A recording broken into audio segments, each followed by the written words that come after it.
어린 왕자의 나이는. 생떼쥐페리는 자기의 분신으로서 어린 왕자를 탄생시켰다. 그가 비행기를 처음 탄 것은 12살 때였다.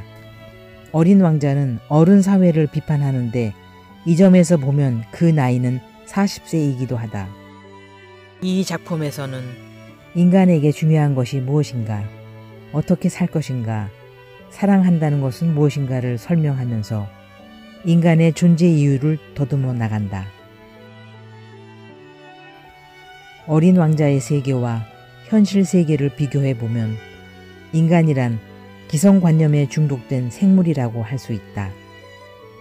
사실 인간의 마음속에는 모든 연령이 동거하고 있다. 어린 시절의 추억에 잠길 때는 순간적으로 어린이가 되고 고통에 시달릴 때는 노인이 되어버린다. 극단적으로 말하면 마음속에는 나이가 없다. 마음의 눈으로 보면 10살이나 50살이나 다를 바가 없는 것이다. 왜 멋진 옷 입고 높은 자리에 있는 어른들을 믿겠는가? 어린 왕자는 어른들의 가치관에 대해서 아는 바가 없다. 모든 것을 경제적 가치를 바탕으로 숫자로 판단하며 오직 경제 행위 속에서만 산다는 것은 실로 어리석은 행위이다.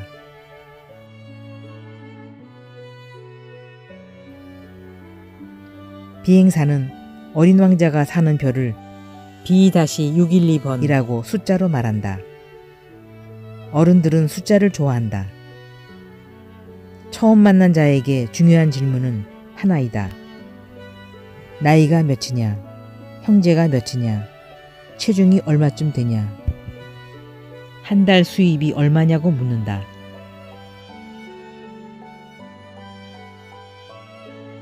집을 보면 장밋빛 벽돌과 창가에 핀 제라늄, 지붕 위의 비둘기는 보지 않고 집값이 얼마냐고 묻는다. 숫자로 서열화하고 서열 속에서 가치를 판단한다. 비교하기를 좋아한다.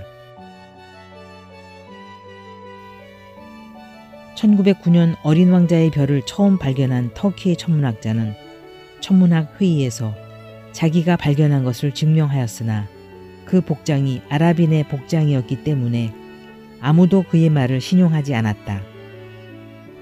11년 후에 양복을 입은 서양인의 모습으로 그것을 증명하자 세계 최초의 발견이라고 모두 격찬하였다.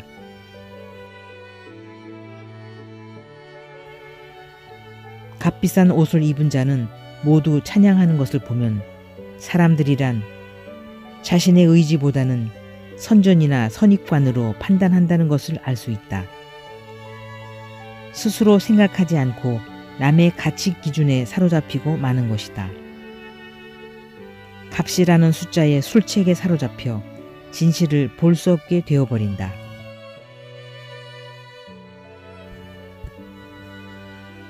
왜 비행사는 어린 왕자와 바로 친구가 되었는가?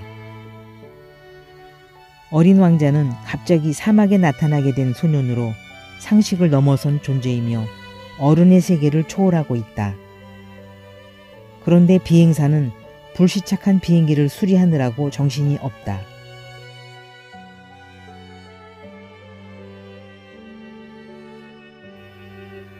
어린 왕자는 어른들의 눈에는 모자로밖에는 보이지 않는 그림을 보아뱀이 삼킨 코끼리라고 말한다.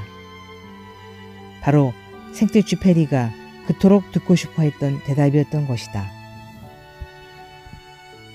어린 왕자는 어렸을 때 뱀이 삼킨 코끼리의 그림을 본 적이 있고 그것은 작자인 파일럿이 어렸을 때 그린 그림이기도 하다.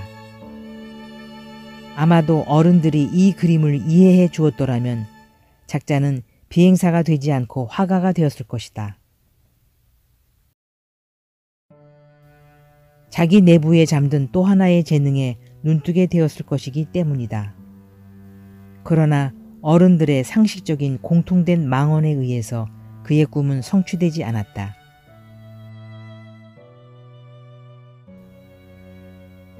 어른들은 모든 것을 깊이 있게 생각하지 않는다.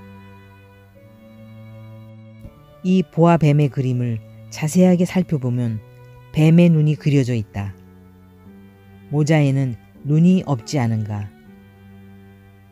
눈만 잘 보아도 그 그림을 알 수 있다.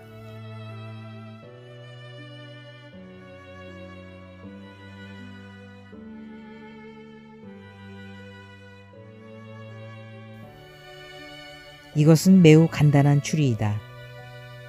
그러나 그런 생각을 하는 것을 시간의 낭비라고 생각한다. 우리는 인간을 외관, 학력, 재산을 기준으로 판단하기 때문이다. 어른들은 인간을 외측에서만 보고 내측은 보려고 하지 않는다. 작자는 사물의 본질을 내측에서 이해하고자 한다. 보아뱀은 내측이고 모자는 외측에 있다.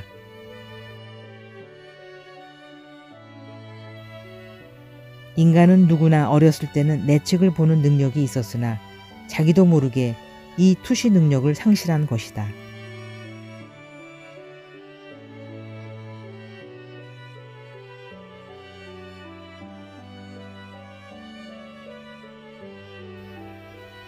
그래서 작자는 어른들을 내측 세계로 다시 이끌고자 하고 있다.